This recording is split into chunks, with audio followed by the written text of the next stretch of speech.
Shalom Zion, and welcome back to another episode of A Hidden Identity Awakened. In episode 4, we're going to be discussing the Moors. There are many things and inquiries a lot of our people don't even know about the Moors. And quite frankly so, the Moors are just another hidden truth that was kept from us, kept from our people by our enemies. Now, did you even know that the Moors were extremely instrumental in developing the European countries? And no, I'm not talking about as handmaids and servants. The Moors brought an intuitive of knowledge to the European countries, such as never seen before cultivating skills, technology, writings, languages, mathematics, and much, much more. The Moors' incredible skills of creativity and their extremely high IQ would set the European countries in motion like never before, propelling them from the dark era. Everything that the Moors brought with them would later spread to the west and beyond. But you want to know something? Our deceiving enemies would secretly have this information hid from us. You see, Zion? The world does not want you to know that the Moors brought new discoveries of all sorts, and the fact that they were black would take away from the heathens' glory. Even the word of the Most High confirmed that they would cause the name of Israel to cease. Look around us. Look how much they have hidden from us. That ought to tell you something. But don't worry, because the Most High has a plan. You cannot keep the sleeping lions sleep too long. And you better be careful, because once you bag a lion into a corner, all hell's gonna break loose. And that's what the world has done to the Most High's people. And these lions are rising up.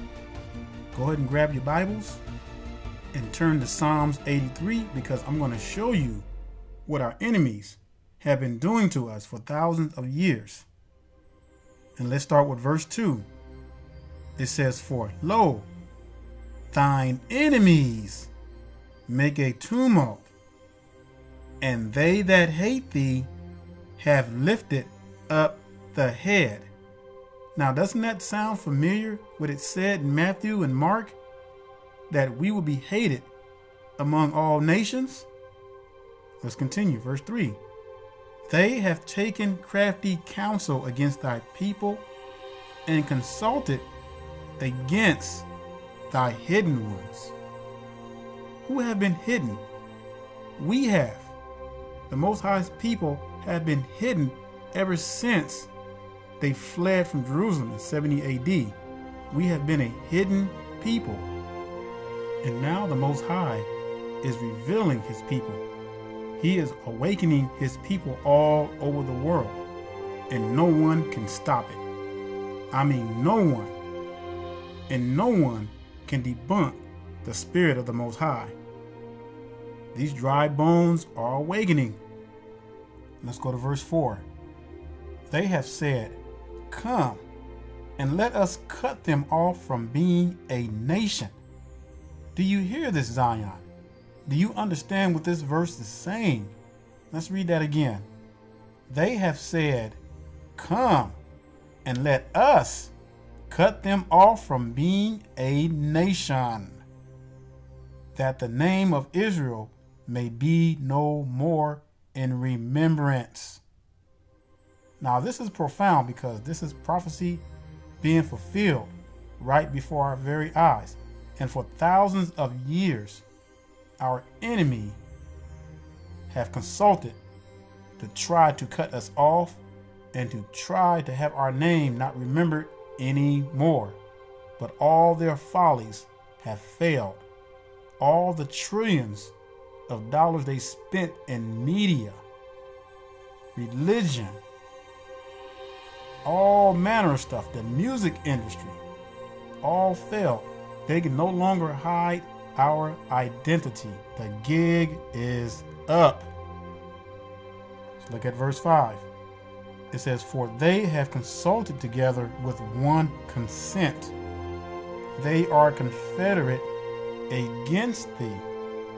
Why do you think the heathens have their think tanks? They sit around at these circle tables and consult together amongst themselves to conspire against the children of Israel. How can we keep these people down? How can we keep them ignorant? Yeah, we got it. Let's tell them that they were just a bunch of monkeys with low IQs that just over the years gained some kind of knowledge. They'll believe it. They'll believe anything we tell them. But you see, Zion, what the heathens don't realize is that all the lies have been exposed, and more things are coming out that the Most High is revealing. Remember, everything that's done in the dark will come to the light. And the Moors was just one of those things they tried to hide. And I would encourage all you all to study more in depth about the Moors. So let's go ahead and begin this journey of the Moors by getting the meaning of the name Moor.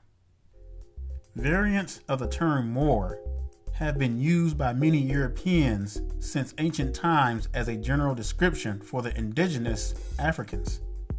Contrary to popular belief, the term is not synonymous with Islamic or any specific Arab or African religion, civilization, or ethnicity. The origin of the English term Moor is the Greek word mavro, which literally means black. Black.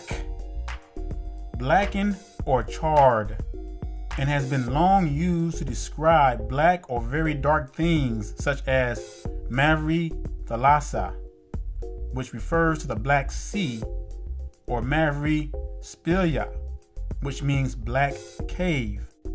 The ancient Greeks used the term to describe the complexion of Africans, and even today, some Greeks use Mavro to refer to Africans. Now think about it, Zion.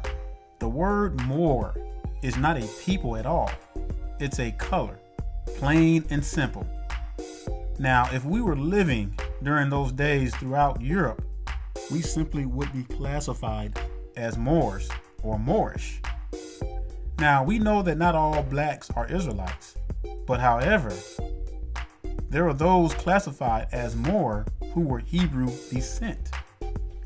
Many of our people get the Moors mixed up with black Muslims. The word Moor is not associated with any religion at all. Moor is just means color, just means black. That's it. But however, you had Moors who were Islamic converts. You even had Christian Moors. Some of the Moors were embedded in many different religions and practices. Now, if you go to Wikipedia, which in my honest opinion, I think Wikipedia is a big misrepresentation of the Moors. However, the Wikipedia does not always give you the truth on things. So if you really want to understand the Moors, you got to go to the Latin writings, not the English. But in the Wikipedia, it refers to the Moors as primarily to the Muslim inhabitants of the Maghreb people. And they don't really go into details of what the Moors are. So again, you really got to dig deep into the Latin writings if you're going to understand more about the Moors. Now, one not need to be a linguist to see the word's evolution from the Greek mavro to the Latin word mars, actually marvo in the ablative, singular, masculine Latin form. The English transliteration is Marius or Morris, and the plural form is Mari, specifically used by ancient Romans in reference to black Africans. Now, ain't that something? Writers in both Greek and Latin specifically use the term as a racial identity. In the Epitome de Caesaribus around 390 AD, we learned that Emilianus was a Moor by race. Procopius of Caesarea around 500 to 565 AD, a Byzantine scholar who wrote in Greek, said in the history of the wars, beyond that there are men not black-skinned like the Moors. the term Moor started to become interchangeable with the term black, because it was basically the same thing. But when the slave trade started, they tried to objectify black people, Moorish people. So they would use the term interchangeably, and they would just switch on to calling people black. But if you look at a lot of old documents, there's even slave ships called Blackamoor. If you look at slave records, there was even a boxer out of Virginia who was very popular in the early 1800s named Tom Molyneux, and his nickname was the Moor. So that name was definitely used interchangeably with black or Negro at that time. Moor means black, like Negro, Ethiopian. Moor means black. Moor is not a people. Moor is a color. And they have taken this word Moor and they have associated Moor with Muslim. There were Moors that weren't Muslim. Moor means black. There were Christian Moors. There were Moors that practiced a traditional African faith system.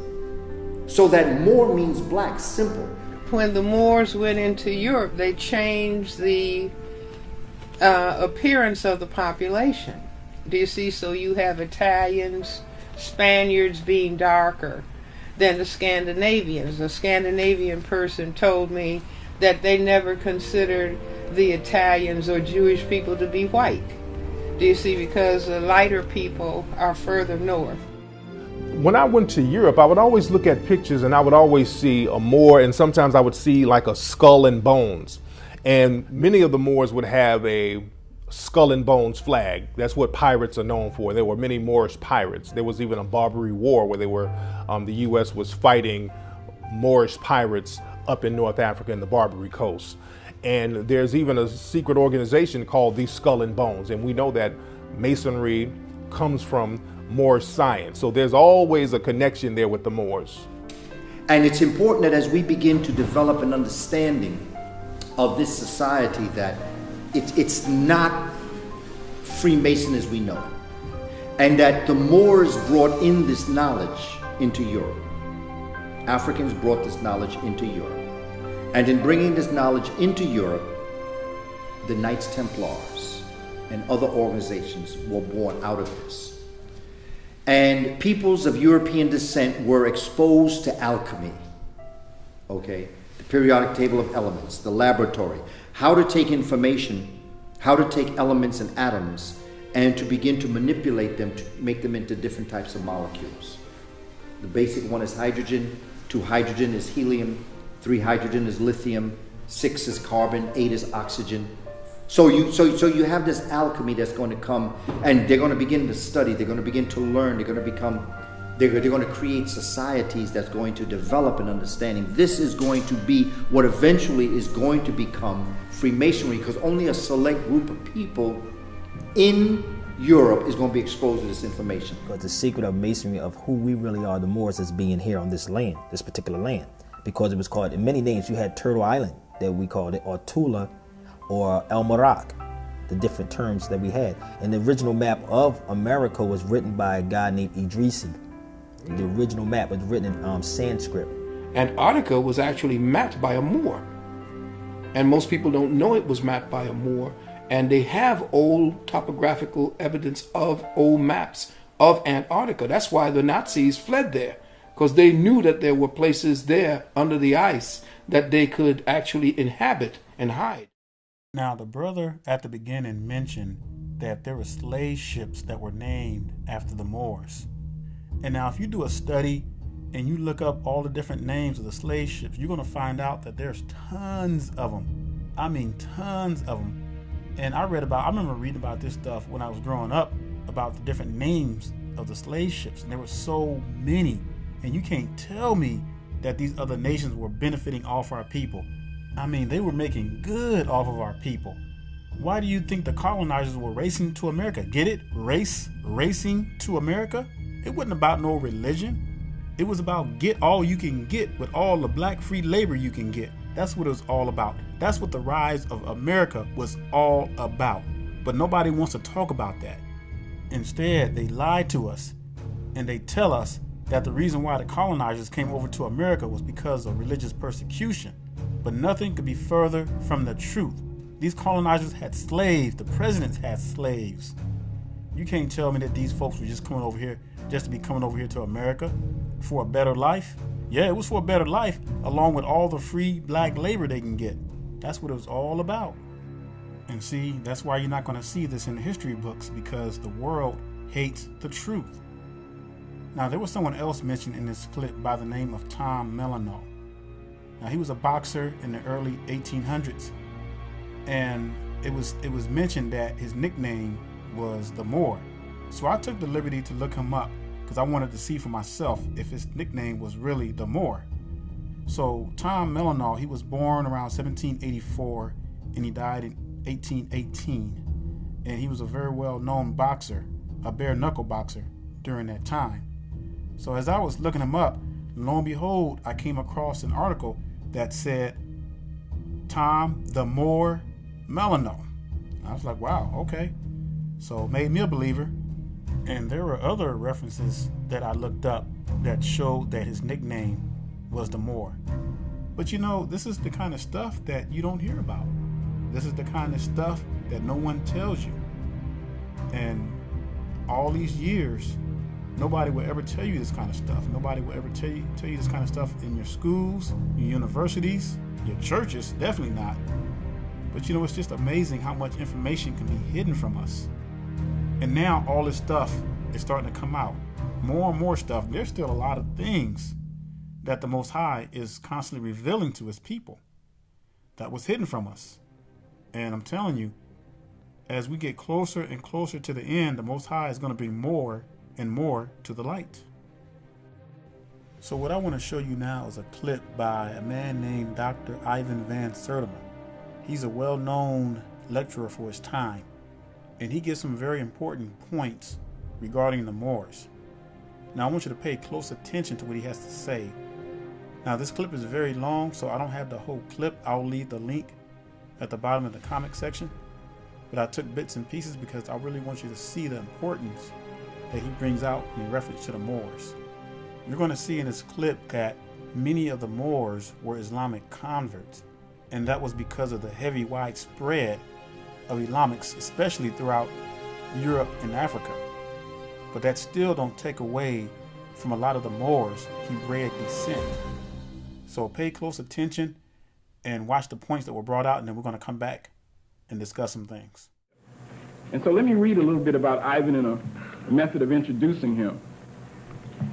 He was born in Guyana, South America. He was educated at the School of Oriental and African Studies in London University and the Rutgers Graduate School, and holds degrees in African Studies, Linguistics, and Anthropology.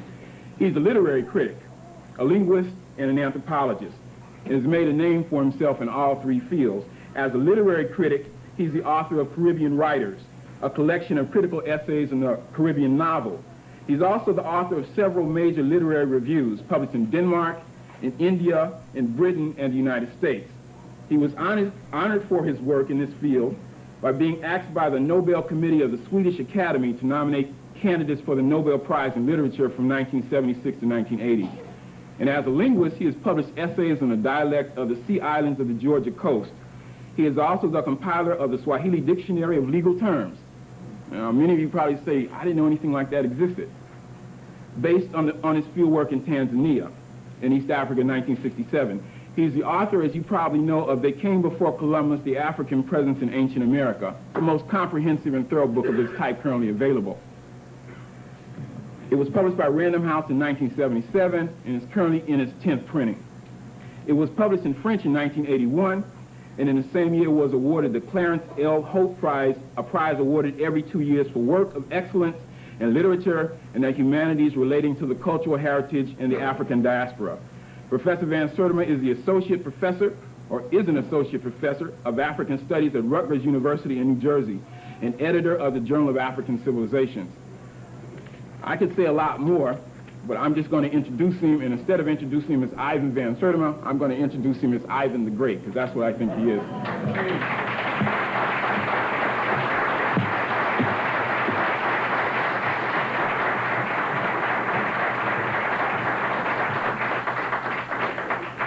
I want to begin my lecture tonight by expressing my great gratitude to Runoko Rashidi Lee Grant Clegg II, James Bronson, Don Luke, and all the others who have made major contributions to the journal.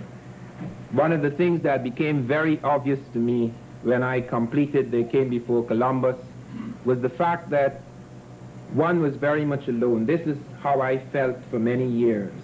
I knew very little about the work that was happening around me. I knew about Chancellor Williams, yes, I knew about Diop. I knew also about Rogers, but there were very few people that I felt were involved in what I was involved in.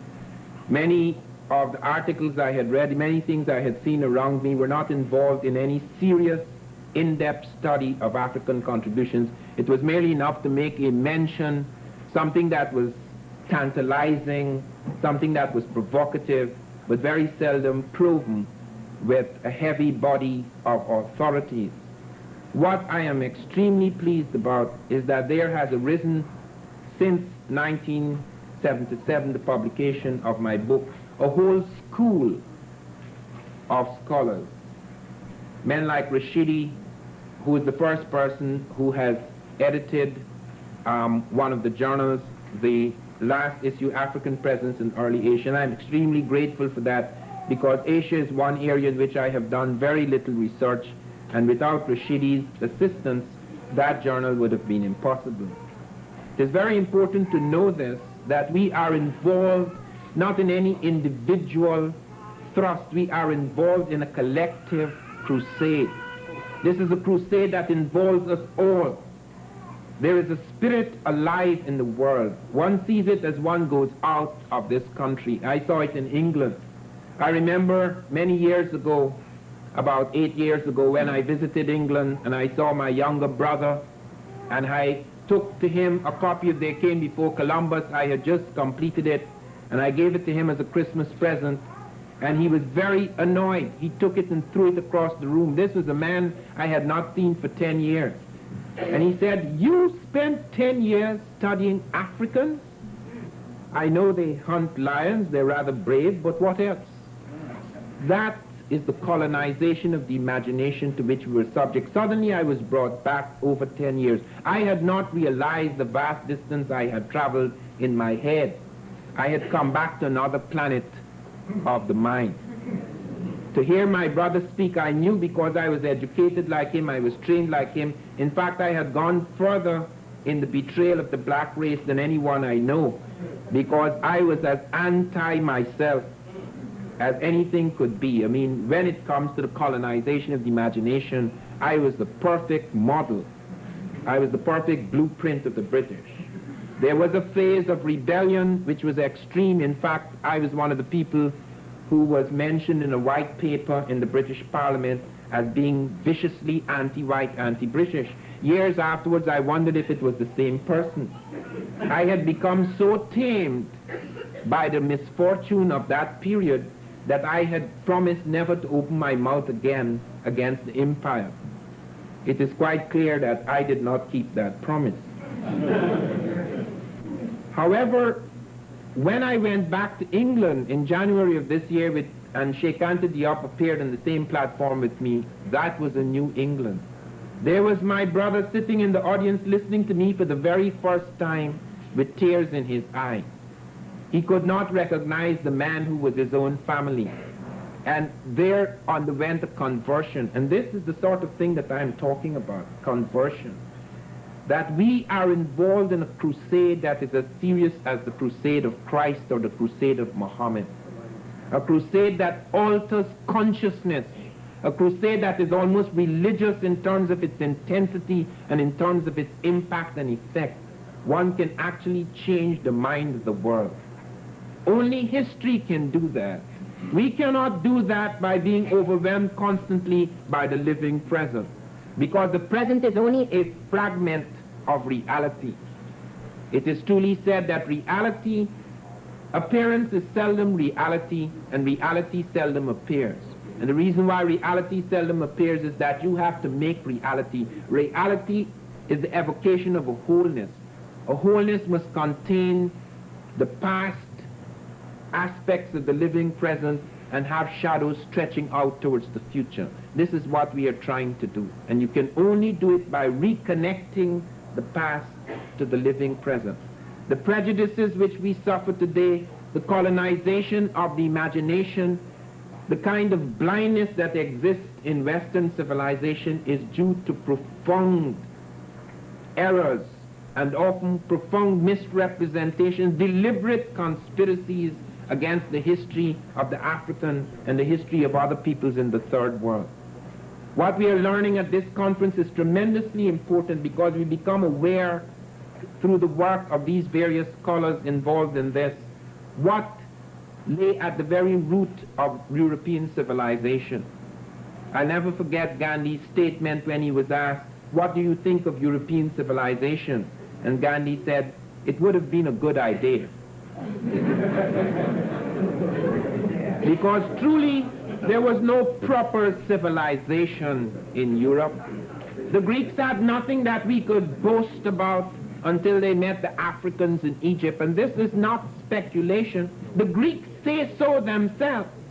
In the new book that comes out in December, African Presence in Early Europe, which is the most comprehensive volume in the world on this subject. It is larger even than Blacks in Science. It's the most ambitious project attempted by the Journal of African Civilizations. We have an essay by Martin Bernal, who is a classicist scholar. He, in fact, was related in some way to some of the early works of Gerald Massey, etc., through the family. And Martin Bernal shows that initially there was an ancient model which the Greeks built up, showing quite clearly, not only through Herodotus, but through Euripides and Aeschylus, that they were very well aware that most of their gods, that many of their sciences, their philosophic concepts depended upon the African. They make this quite clear in statement after statement, and they have no doubt as to who the early Egyptians were. They actually saw them. They weren't speculating about them. And they said they had woolly hair and black skin. I'll never forget Sheikh Anta Diop bringing that up at the Cairo conference in 1974. And a modern Egyptian who has nothing to do with the pyramids jumping up, Abdullah was his name, jumping up and saying, even if they're black skinned, they're white. I saw echoes of that just a month ago. I was on the radio in New Orleans, and a white professor called up and says, "I cannot understand how you could say such a thing about the early Egyptians being black. Everyone knows that they were Caucasoid Hamites." And I said, "But why then did the Greeks say they had black skin and woolly hair?" He said, "Yes, because they're Hamites. They were burnt by the sun." I said, "My dear good fellow, this is not a minstrel show. You cannot put on black skin and woolly hair when you want to claim a civilization, and then when you don't want to claim it, when you want to push us out, you say it's pure lily white. How come you put on your black skin in order to become lily white whenever you try to interfere with our civilization?"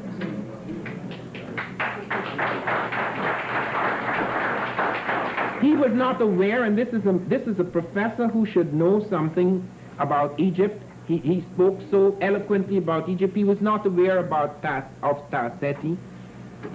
Few of you are aware of how important some of the articles in the journal are, how original many of them are, how original in their view, how original in their whole thrust.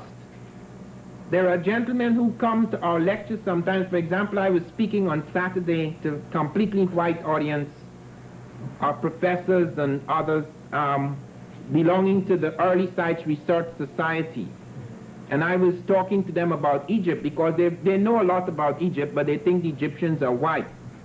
And they were quite shocked to hear about Tarseti. They were quite shocked to hear of Diop. They'd never heard the name Diop before. They knew nothing about the melanin dosage test. They knew nothing about the test done in the mummies in the Marietta excavations. They knew nothing about the Celts had black blood. They all thought that making their noise about the Celts, they were talking about white people. They didn't know that when the Romans invaded Britain, they saw lots of black people around them. They knew nothing about the origin of any of these things. They knew nothing about a black king in Ireland or a black Viking. The black has been completely wiped out of history. And whenever he becomes difficult to wipe out, you have to give him a title. Like, for example, when they found a black mummy, just a few years ago, they found a black mummy preceding any of the other Egyptian mummies, and they said he was a dancer. He couldn't be a king since he was black, therefore he had to be a dancer. Why did they choose a dancer? Most of you can immediately jump to conclusions why he had to be a dancer. And there's a marvelous picture in the Times in London. Here is the black dancing, and here are these whites in Bauderic hairstyles surrounding the black, and they are sitting on the thrones. And the question arises, why weren't they mummified? Why is only the dancer mummified? Were they trying to freeze his rhythm?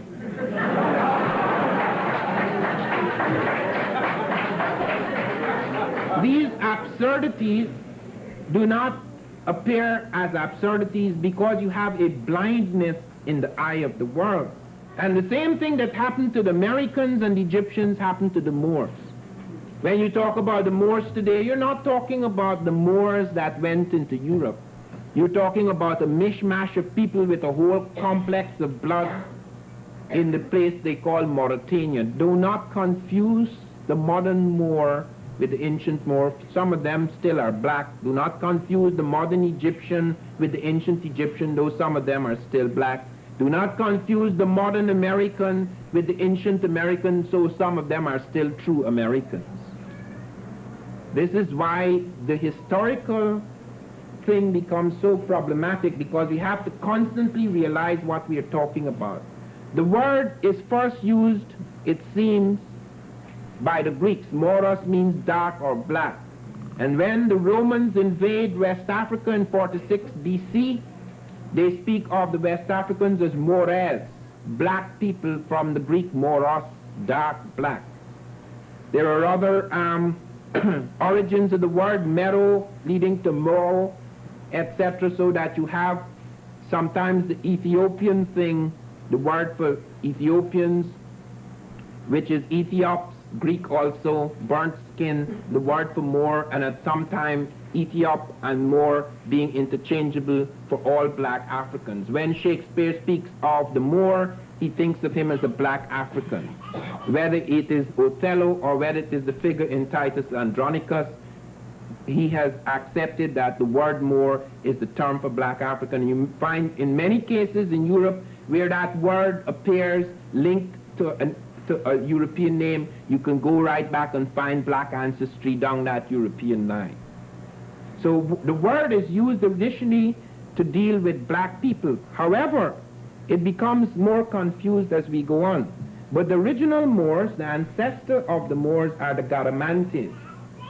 There we see them in the Sahara at first, and we see evidence of their civilization. We see their horse-drawn chariots, we see rock engravings of them since 5000 BC, we see javelin-armed men, etc. But as history progresses, they become far more complex people. They're not just involved in farming, etc. They also become involved in far more complex tasks until they become an almost invincible people, and they're mentioned by the Romans, etc. There are also another set of people who became mixed up with the Moors. The Libyans in the north of Egypt. Now, this is a very confusing thing too, because some people speak of those early Libyans as Negroid, and there may have been some black Libyans, but we also have white Libyans in the north of Egypt. They are called Tamahu by the Egyptians. Tama means people, hue means white or light ivory, of light ivory skin. And we find them defeated by the blacks in the first dynasty. Menes makes a raid against these fair-skinned people, and they are defeated and crushed by the blacks, and then they are kept in control. We also have later evidence of thrusts against them by the blacks on the Sethos in the 18th dynasty, also raids by the Sudanese, etc. But these Libyans, some of the fair-skinned type, go back into parts of northern Africa, intermixed with blacks, and we have a mix of these people, so that we both have black Moors, which are the Garamante type, and we also have tawny or white Moors, which include the mixed type and the fair-skinned type. Jesus, as you know, was not very much liked by the Jews. Muhammad was not very much liked by the Arabs. You may well ask, how could they become kings of the Jews and the Arabs and they're not particularly liked by them? That is the nature of things. Because Jesus, we must bear in mind, Jesus started to preach things which antagonized the Jewish high priest. Jesus was mad enough to take up a whip and run into the temple and chase the Jews out of it. They never forgave him for that. And Jesus had the cheek, the effrontery to tell them, Moses say an eye for an eye and a tooth for tooth, but I say, as though he could put himself over and above Moses. The same thing was true of Muhammad. Muhammad made statements that eventually led him to be run out of his country. Most of you know of the flight. In fact, the beginning of the year for the Muslims begin with this flight. The flight is in 622. It's known as the Hejira. And this is one of the significant things in the life of Muhammad and in the beginnings of Mohammedanism. As you know, when Jesus was born, he had to be smuggled into Africa. Jesus was born in Bethlehem, but he was smuggled into Africa. He lived in the village of Marathia on the edge of Heliopolis, and there he remained, we know, for at least 12 years, because the first time we hear of Jesus after his birth is when he's sitting with the Egyptian doctors talking. And then we do not know what happens to him for a long time, though there are theories about this. Some Jews say that he was an Essene, which means he was trained by the Egyptians, and then he comes back, as the Bible says in Hosea, out of Egypt shall I call my son. He comes back out of Africa and he goes to begin his mission, which lasts for about 3 years before he is killed.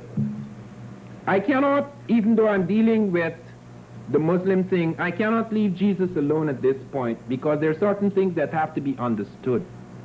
And one of these is, how come Christ became white?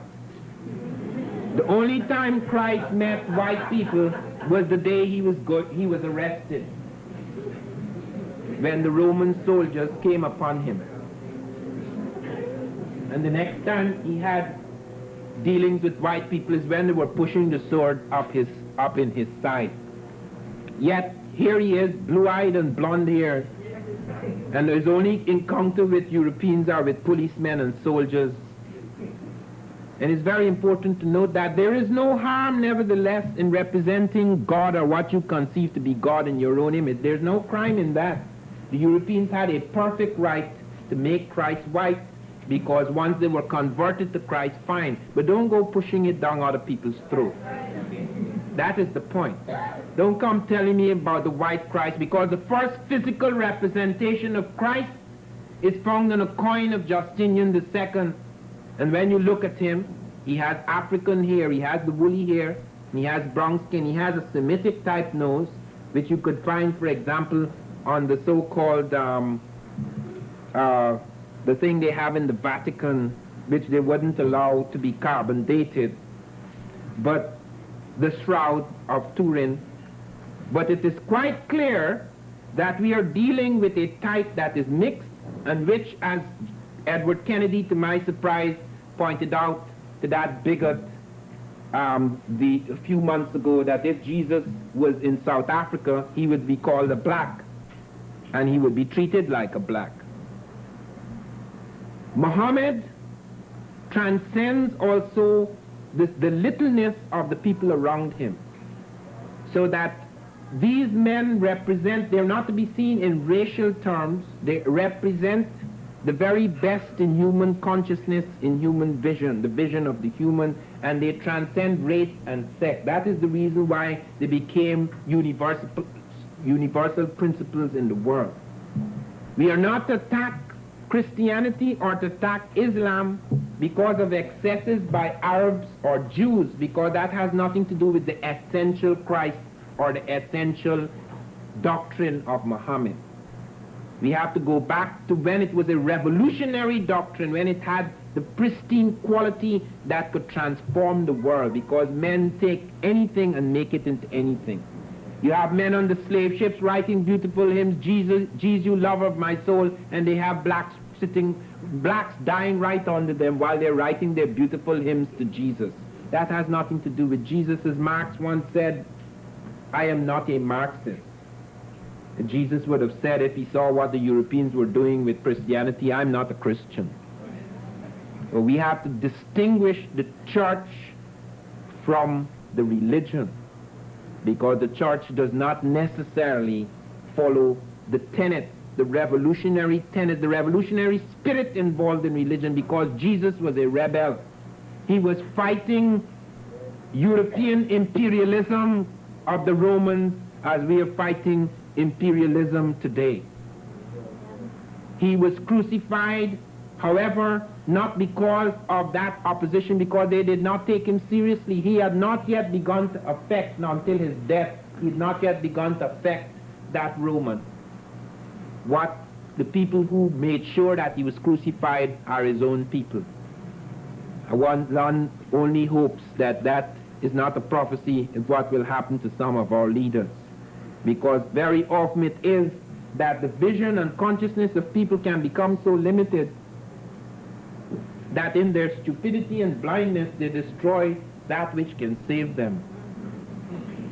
After his death, trouble broke out, because his father-in-law, Abu Bakr, was elected as the leader, whereas Ali, his brother-in-law, nearest in blood, some people felt should have been the successor to Muhammad. Hence, from the very beginning, Mohammedanism split into two factions: the Shiites, who believed in hereditary rights and thought that the brother-in-law nearest in blood to Muhammad should succeed, and the Sunnites, or Sunni Muslims, who believed that it was right that Abu Bakr should be elected as being the most fit in the family to be successor to Muhammad. This struggle between the Sunnis and the Shiites, or the Sunnites and the Shiites, is going to become very important in our consideration of the Moors. However, after Muhammad's death, you have a thrust by the Muslims into various parts of the world. They move into Egypt as early as 638 AD. They conquer Egypt. They move into Tripoli in 643 AD. They cover southwest Morocco, 681 AD. And then, as they move down into Africa, they make thrust into India. They make thrust even as far as China. They make thrust down into Africa. And in Africa, many people are converted to Islam. It appeals to them just as Christian doctrine was to appeal to a lot of people, eventually overcoming the very people who attempted to destroy the Christ. This Islam spreads rapidly in Africa. In some places it is resisted, in some places it is accepted. And eventually some Africans are made, as under the Muslims, some Africans become major figures promoting Islam. Musa bin Nasir becomes governor of North Africa in 698 AD. And he is a very ambitious man who intends to conquer as much territory as possible, and who has his eyes looking across the Straits of Gibraltar towards the southern part of Europe. But he cannot advance on Europe because he has to complete his conquest of North Africa. And in North Africa there is a tremendous fortress which is almost invincible. It's known as Ceuta. And it is controlled by Count Julian. It is almost invincible. Nothing can defeat Julian. But Julian sends his virgin daughter over to Spain to spend some time with Roderick in the court of Roderick. Roderick is the king of Spain, and he's the head of the Visigoths, who have been in control for about 2 centuries. And while his virgin daughter is in the court of Roderick, she ceases to be a virgin as a result of Roderick's adventures. And Julian gets very angry, switches his allegiance, and offers help to the Africans and Arabs to march over the straits. Now the Africans first send out Tarif in 710 AD. Tarif is important because he enters our language. Whenever you hear about tariffs, that comes from him. Taxes on goods coming in or goods going out. A tariff, that comes from the word tarif, an African. This is followed He is successful in his first raid, and this is followed in 711, the very next year, by Tariq. Tariq takes with him 7,000 troops, most of them African. When I say most of them are African, you have to understand, as I was explaining, that although the ancestors of the Moors are the Garamantes, and that which is a black type, you also have other types of Moors, like the Libyan mixture or the so-called Berber. And you have Berbers who are blue-eyed and blonde-haired in Africa, just as you have black Berbers, because you have trickling of people, nomadic types, coming out of southern Europe, crossing into Africa. Africa is very close to Europe. It's only 20 miles distance northern Africa. So you do have some types which are not black, but the majority of them, as described, are black, dark-skinned. You have Toynbee, who is a very conservative historian. This is what he says of the first dynasty. Now, there are 4 major dynasties in Europe that are Muslim. The first one is called the Umayyad dynasty. And Toynbee, speaking of them, says the Arabs, who were the ruling element of the Umayyad Caliphate, called themselves the swarthy people. Swarthy means dark skin, with a connotation of racial superiority, and their Persian and Turkish subjects were known by them as the ruddy people, with a connotation of racial inferiority. That is to say, they drew the distinction that we draw between blondes and brunettes, but they reversed the value, so that the darker you were, the more superior you were thought to be. Hence, there couldn't be white people moving into Europe, okay, because you would not have the reversal of value. Now, it is amazing how these people are described, because I have read a book, for example, by Charlotte Young, I think it was, and all through the book, right up to page 175, the Moors are fair-skinned with blue eyes. And as soon as they start to be defeated, blacks are falling on the battlefield. Where they come from, I don't know.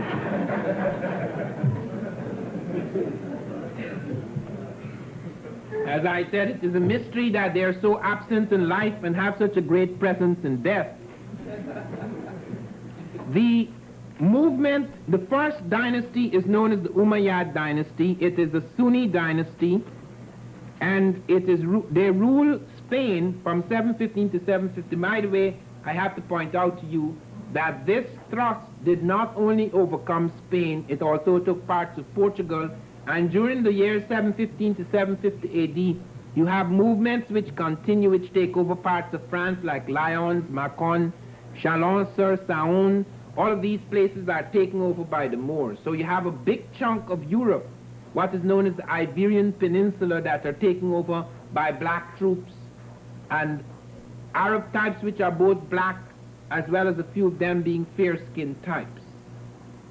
The situation, however, does not remain very firm much after 750, because the Shiites and the Sunnites are fighting. These are Muslim factions, and the Shiites murder the Caliph or king of the Umayyad dynasty. In 750, he's assassinated. He goes on a visit to Mesopotamia, and he's assassinated, and almost the whole royal family is killed. The royal family are holidaying in Damascus, and 70 members of the royal family are assassinated by the Shiites. And then come the Shiite dynasty, which is known as the Abbasid dynasty, which only runs for about 5 to 6 years. It's ruled by Abu al-Abbas. But in Africa, and this is very important to note, that the very opposite to what happened recently in relation to Europe and Africa began to happen in relation to Africa to Europe. The Africans maintain their power in Africa and keep a colony in Europe, so that when weakness occurs in Europe, they go back into Africa, strengthen themselves, and thrust again into Europe. And you find this happening when a Sunni by the name of Abdul Rahman goes back into Africa, strengthens himself, collects an African army, and charges back into Europe, smashes the Abbasid dynasty, and resurrects the Umayyad dynasty. So after a period of about 5 or 6 years, the Umayyad dynasty takes control again in Europe. Now I want to run down to you these dynasties before I tell you about the achievements of the Moors in Europe, because the achievements of the Moors in Europe are something astonishing. You would be absolutely amazed now that we have a body of scholars, because I'm drawing now upon the work of Wayne Chandler, Sheikh Anthony Diop, Chancellor Williams, John Jackson, and research that I have done myself. You would be absolutely astonished by the enormity of the contribution of the Moors. This is going to have, you will see, a profound effect on the Industrial Revolution and what is known as the European Renaissance in the arts and sciences. But it's important to understand what were the dynasties and how do we know some of them were black, because in some cases the racial situation is very confused, in other cases it is very, very clear. And a lot of problems have arisen in the study of the Moors because of the fact that we have so few pictures. In previous situations where we are studying African history, our problem has been that the European has destroyed so much. We have the destruction of the Library of Alexandria, we have the destruction of Library of Timbuktu, we have the destruction of books in America, only half a dozen of which survive. We have the systematic destruction of Moorish libraries at Granada in 1492, the year Columbus sailed. But here we have something which is equally annoying. The Muslims do not believe in making portraits of themselves. They consider that a kind of idolism. And therefore, we have very few pictures of the Moors. In fact, most of the pictures we have of the Moors are drawn by their enemies. And we do have a few slides here today which I will show you, including the cover for the book African Presence in Early Europe. But as I say, there are very few. Then comes another African. This is the last and the most African of all the dynasties. This is known as the Almohade. A man arises, a leader in Africa in the early 12th century who calls himself Mahdi, or the Mahdi, and his followers begin to strengthen themselves, and they push aside the Almoravids and they invade Europe, and by 1150 their armies defeat the Christians of Spain. This is the last of the great African dynasties. It runs right through to 1230 AD, when eventually the Christians begin to push the Africans back. About 3 million Africans go back down into Africa, and the things begin to break up in the Iberian Peninsula, and it still holds a certain strength for about 200 years until 1492, the very year Columbus sailed. The last great battle between the Christians and the Moors occurred, and the Christians are finally defeated at Granada, and a massive destruction of Moorish documents occur. But what did the Moors bring to Europe? Why is it that Spain and Portugal, where the Moors were strongest, why is it that they led the expansion of Europe? Why is it that the thrust into America, into Africa, was led by Spain and Portugal? What special advantages did they have over the rest of Europe, and to what extent did the Moors have something to do with this? And here we come to their contributions. When the Moors entered Spain under Tariq in 711 AD, Europe was in the dark age. Whatever the Greeks may have done, whatever the Romans may have done, Europe had fallen into grave decline. European science was a joke compared to African and Asian science. The Europeans, for example, one of them was trying to show that the distance from the Earth to the Moon was the diameter of the Earth. In order to write the diameter of the Earth, he calculated or estimated the circumference and divided it by 2. That was the level of science. There was no complex mathematics, no complex science either in Spain or any part of Europe at that time. Many advances that had been made by the Greeks and Romans were lost. So that when Chandler calls his article Light of Europe's Dark Age, this is a very true and precise statement of what was happening. Then comes the Moors. And the Moors caused a massive movement of knowledge into the places where they settle. Thus we find that Spain becomes the main center for the translation of all the works of antiquity. Egyptian works and all other works that are translated into Arabic, then they're translated into Spanish, then they're translated into Latin. Thus Europe becomes open, and the Muslims become open to the knowledge of the world. They thrust into India, they bring back various things. How many of us know that the Europeans only counted with letters? The Europeans did not have 1, 2, 3, 4, 5, 6, 7, 8, 9, 10. If you talk about Roman numerals, it's IX and X, and those are letters. The Greeks used letters to count with. The Romans used letters. It is the Indian, the Hindu, who had those numerals, and Arabs brought it out of India. Many things were brought out of Egypt. Many things were brought out of various parts of the world in order to build what was later to be known as Western civilization. So that we have an extraordinary situation. One of the things that is most remarkable is that the very things that were used to defeat us came from outside of Europe. Artillery, firearms are not European in origin. People like to say, oh, we defeated you because we had superior firepower. Where did they get it from? The Arabs. A manuscript in Leningrad, an Arabic manuscript, shows the first use of artillery by the Moors in a battle with the Indians. The chemical components of gunpowder are developed through the chemistry of the Moors. The Europeans do not know about gunpowder. Gunpowder had been used even earlier by the Egyptians, but it was not used in the way it was used by the Europeans later on. But the Arabs used it in that way. They did use it in artillery. And the first firing of artillery in the world is by the Moors.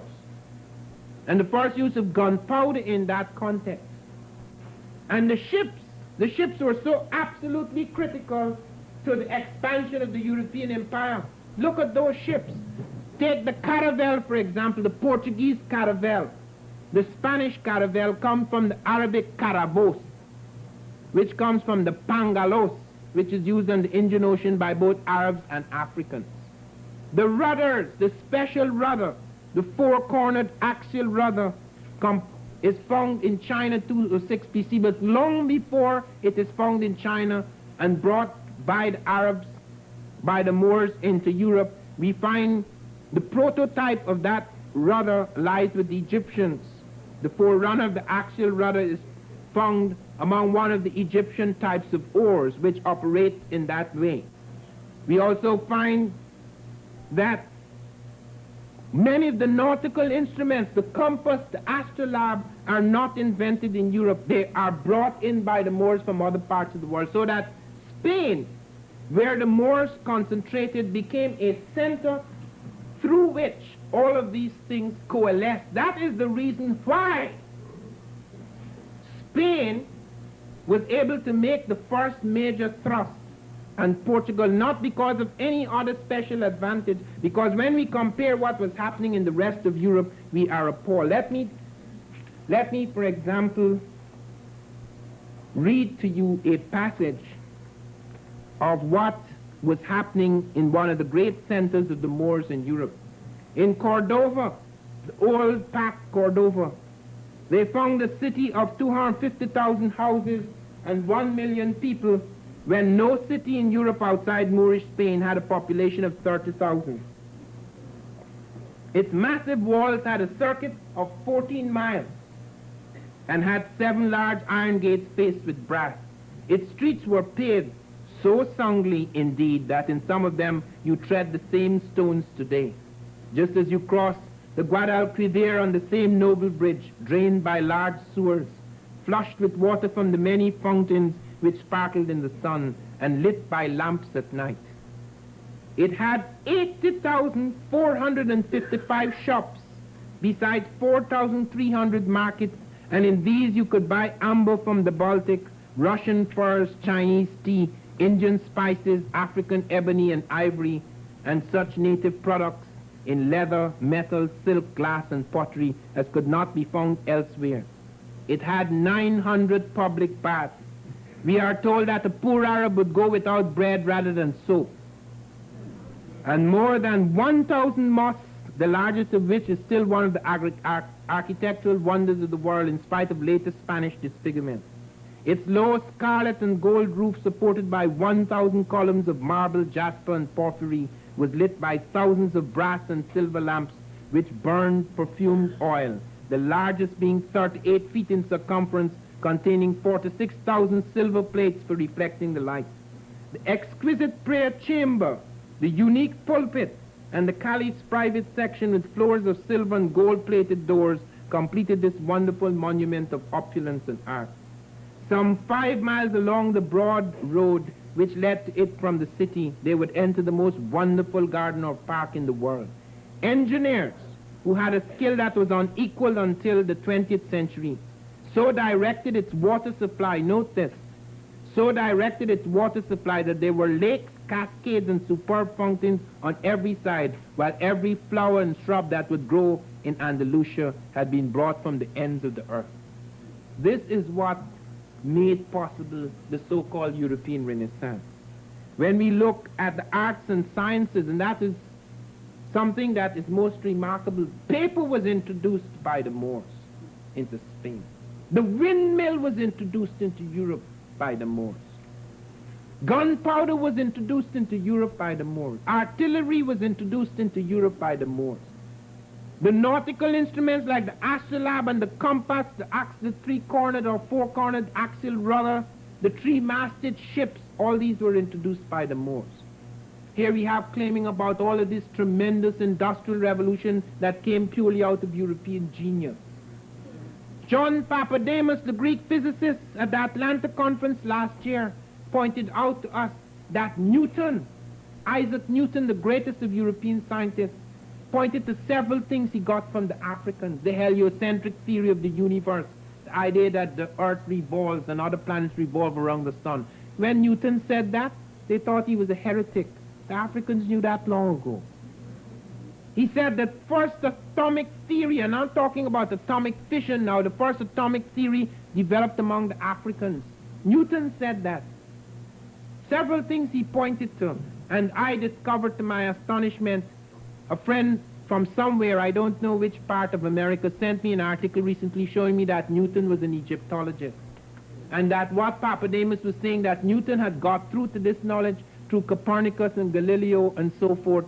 Now we find that Newton didn't need secondhand. He actually was studying the Egyptian manuscripts.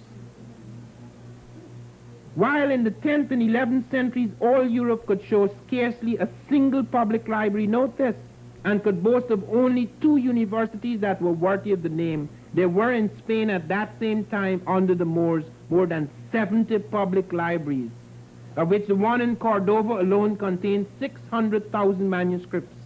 In addition, the country possessed 17 famous universities, among which those at Cordova, Seville, Granada, Malaga, Jaén, Valencia, Almeria, and Toledo were especially outstanding. Astronomy, physics, chemistry, mathematics, geometry, philology, geography reached in Spain the highest stage at the time known anywhere. Artists and scholars united in special associations for the pursuit of their studies. There were regular congresses of all branches of science where the latest achievements of research were announced and discussed, which naturally contributed greatly to the spread of scientific thought. Another most amazing thing was that the Moors were the first to introduce air conditioning. They heated the houses in the winter, and they did an unusual thing which we do not even do now. When they brought cool air into the house, it wasn't just cool, it was perfumed. They ran it over banks of flowers, noted for their perfume. Art, literature, and science prospered as they then prospered nowhere else in Europe. Students flocked from France and Germany and England to drink from the fountain of learning which flowed only in the cities of the Moors. The surgeons and doctors were in the van of science. Women were encouraged to devote themselves to serious study, and the lady doctor was not unknown among the people of Cordova. Mathematics, astronomy, and botany, history, philosophy, and jurisprudence were to be mastered in Spain and Spain alone. The practical work of the field, the scientific methods of irrigation, the arts of fortification and shipbuilding, the highest and most elaborate products of the loom, the graver, and the hammer, the potter's wheel, and the mason's trowel were brought to perfection by the Spanish Moors. And when we come to the end, and this is something that I really have to read, when we come to the very end, because it's said in words that one cannot equal in speech, the death that occurs in Spain, the death of greatness after the Moors are banished. In 1492, the last bulwark of the Moors gave way before the crusade of Ferdinand and Isabella, and with Granada fell all of Spain's greatness. For a brief while, indeed, the reflection of the Moorish splendor cast a borrowed light on the history of the land which was at once warmed with its sunny radiance. The great epoch of Isabella, Charles V, and Philip II, of Columbus, Cortez, and Pizarro shed a last halo about the dying monument, the dying moments of a mighty state. Then followed the abomination of desolation, the rule of the stupid Inquisition, and the blackness of darkness in which Spain has been plunged ever since. In the land where science was once supreme, the Spanish doctors became noted for nothing but their ignorance and incapacity. And the discoveries of Newton and Harvey were condemned as pernicious to the faith. Where once 70 public libraries had fed the minds of scholars and 500,000 books had been gathered at Cordova for the benefit of the world, such indifference to learning afterwards prevailed that the new capital, Madrid, possessed not a single public library in the 18th century. Note that the Moors left. They were kicked out at the end of the 15th century, having left 70 libraries. And when the Africans and Arabs were forced to return back into Africa by the 18th century, they didn't have one public library.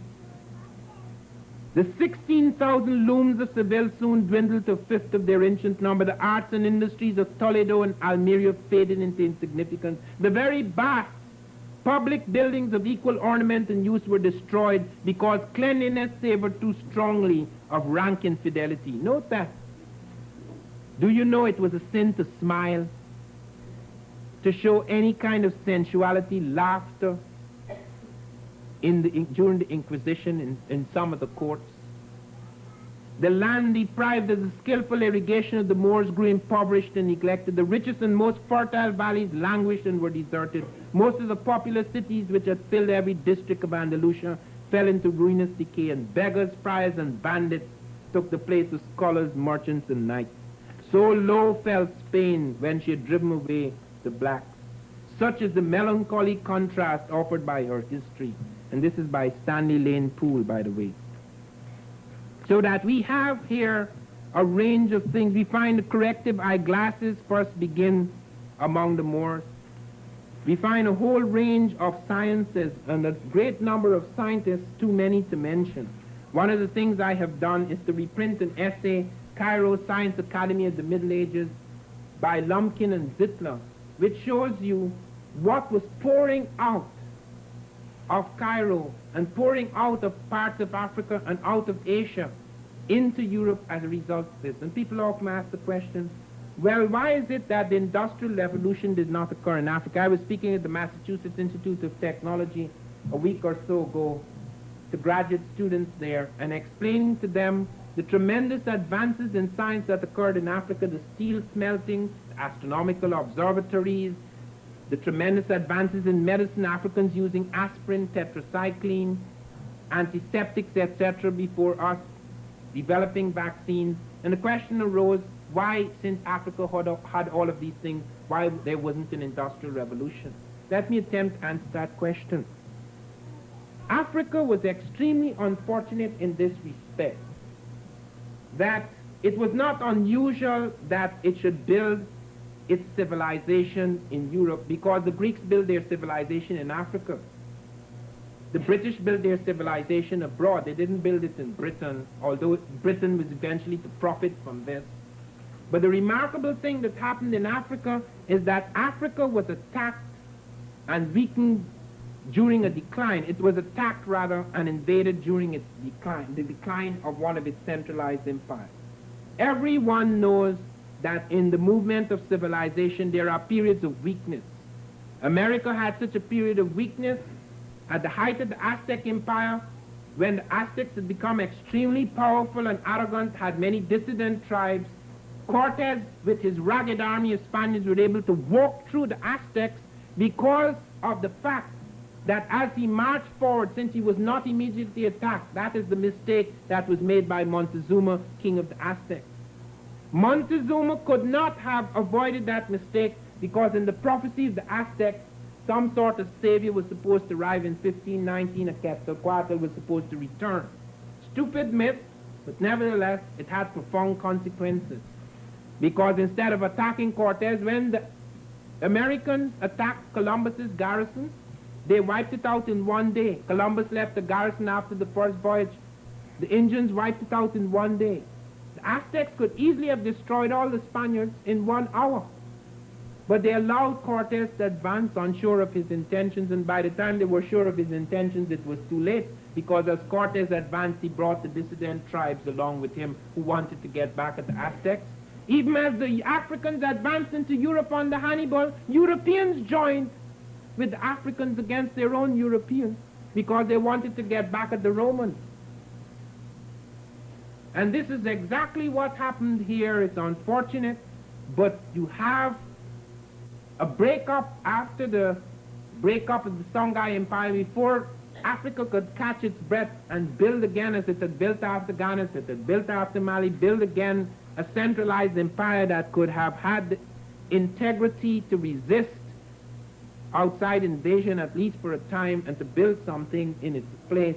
Africa is broken up and fragmented, so that we have both internal and external reasons for this.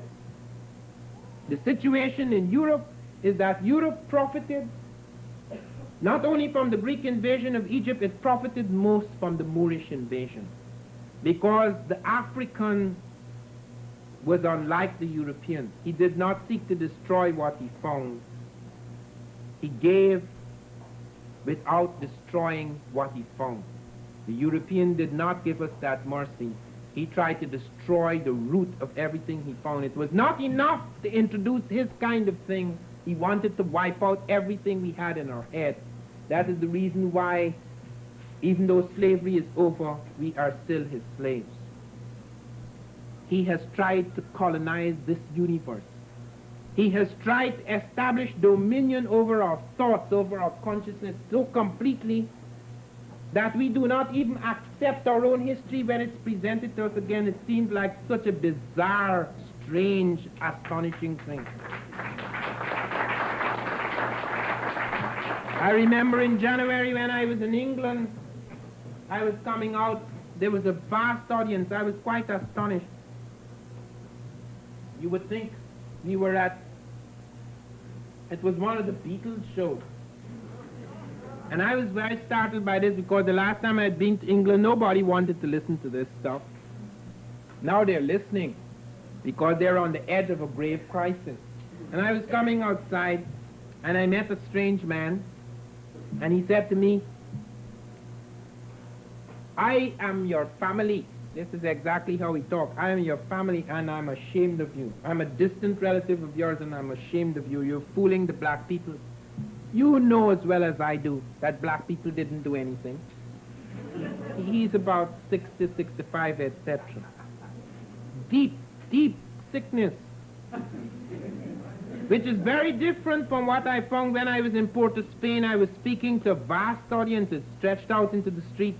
And when I was finished speaking, a black man came up to me, an old man, and started to pound his head on the table. I was very frightened, because I thought his head would open up.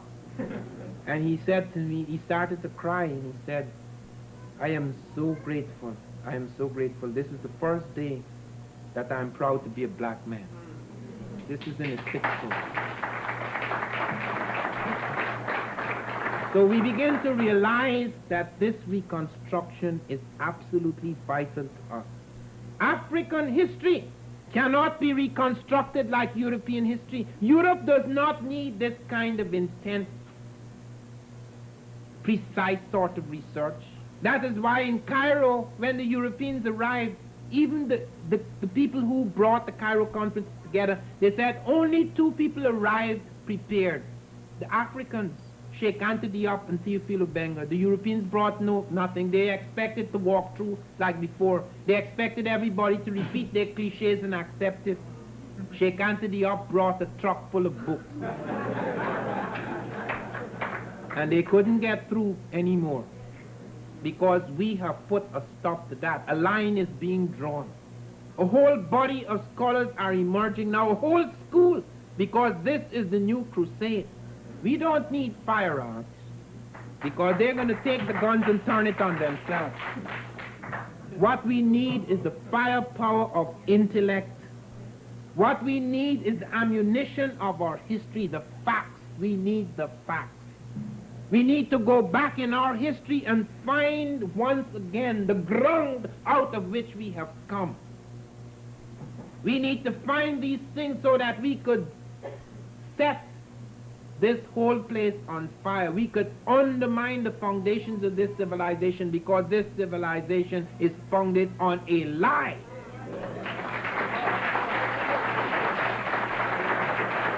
The strength of blackness, the strength of the black man and woman lies in the morality of the truth. It is not necessary for us to exaggerate. It is not necessary for us to invent. It is not necessary for us to create new myths, because the truth itself is more astonishing than any myth that we can create. The more we learn of that history, the more we become aware of the extraordinary richness that lies behind us. We belong to something that is quite extraordinary. We are no longer simply to be linked with slaves. We are no longer simply to be linked with the peripheral African. True, Kunte Kinte is one of my ancestors, so is Chicken George. But I am more than Chicken George. So roots is just a faint, it's just a faint strand in the wind, a faint thread. There are far more serious roots than that. Our roots do not lie in slavery. It lies in chapters and phases of history that go back to the very beginning of man. Because when we go into Europe, there is not a single Cro-Magnon, not a single Caucasoid until about 50,000 years ago. That is why when I was in Wales, many years ago, I was with African poets, Wole Soyinka, etc. And we were at this conference of Commonwealth Poets Festival. And every time these people get up, they talk about the younger members of the Commonwealth. And I got up and said, what do you mean by younger? In what sense are we younger than you? We are the elders of the world. How come we are the younger? If they were not so young, they would not have been so bloody insecure as to try to force down that civilization down our throats. If they were not so young, they would have had the generosity and the humanity to allow us to exist as people in our own right. Whatever the nature of their culture, whatever their conquest, whatever the nature of their domination, they could have allowed us to be human. But they wanted to cut everything out. They wanted to deny us our humanity, our history, our right to a separate consciousness, our right to a heritage, our right to a past. So that even today, everything we learn makes us realize that we're constantly having to move away veils in order to arrive at the truth of the past. It is covered with so many lies, it isn't funny. And as soon as you unveil one lie and you show them the truth, they find another excuse. Everything that we unveil, there is some explanation. Like when I found the stone head, well, I didn't find them, but when I made it obvious that those stone heads were African, we find an expert saying the reason why they have broad noses and thick lips is because the tools were blunt.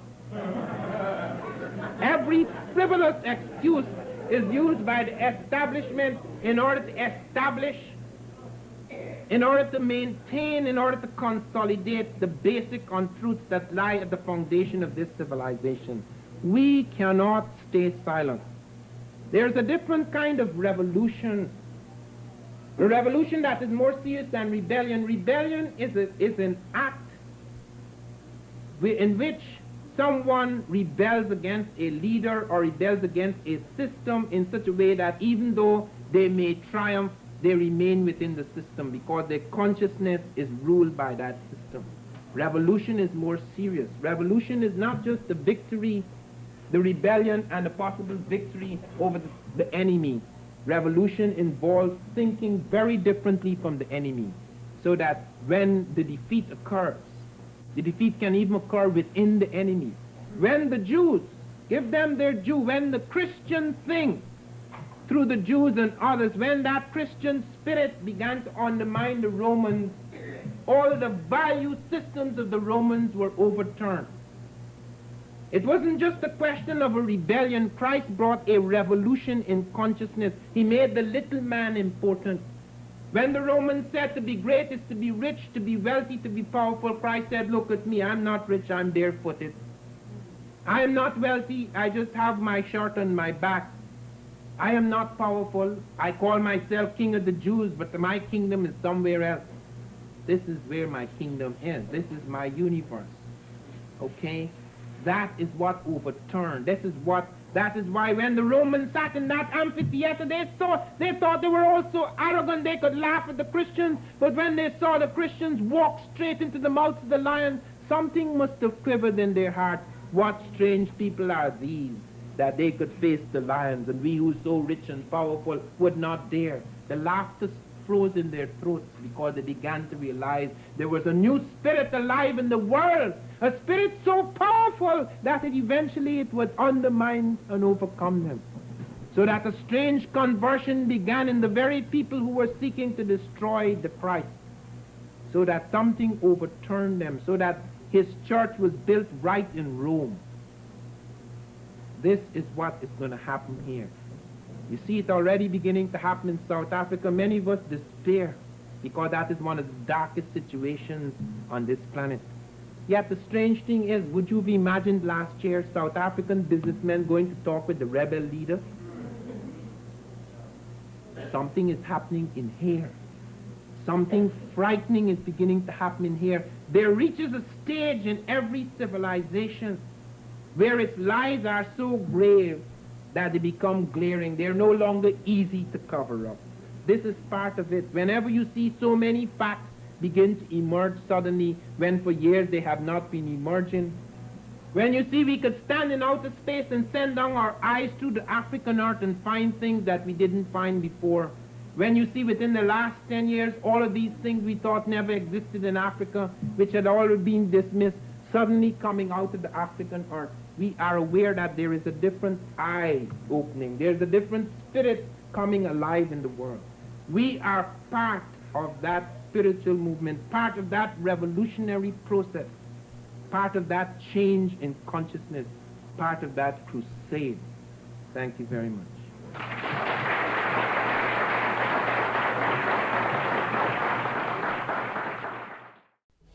Now, as you can see in this lecture, Dr. Ivan Van Sertima broke this thing down, and he brought out some very good in-depth factual information concerning the Moors. Now, what I find intriguing is not the fact that the Moors brought new technologies and advancements to the European countries, because when you study, when you really study true black history, you will find that the blacks are way more advanced than the non-melanated people in their advancements. But what I was really intrigued about was the fact that how hard and how far the non-melanated people would go in order to erase our history. What were they hiding?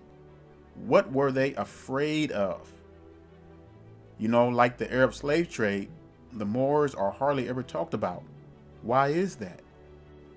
Well, I'll tell you why that is. Because for the world to acknowledge that the Moors once ruled parts of Europe and were kings and queens would be the ultimate front to our enemies. So they come up with all kinds of excuses to debunk our history and make very light of it.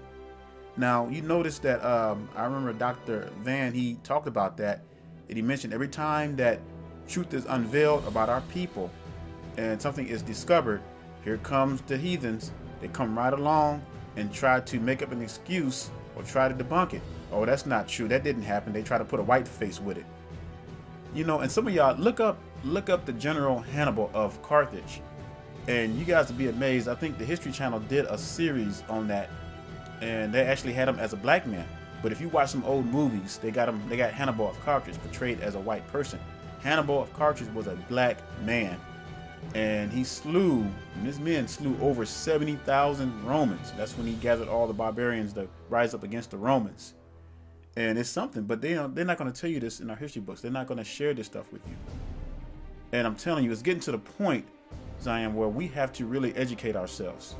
Because if we sit around and we wait for this truth to come out, we wait for somebody else to tell us this truth, it's not going to come out.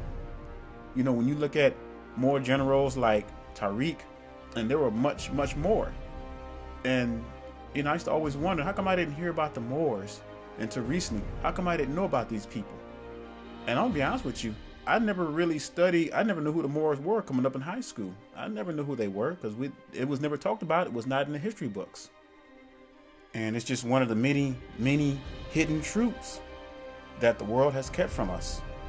And they know what they're doing, but I guarantee you the elites, they know who we are. They know what's going on. They know the history of our people. And so, Zion, we got to take it upon ourselves to really dig for this information, because no one is going to give it to you. But know this, that everything that's done in the darkness, the Most High will bring to the light.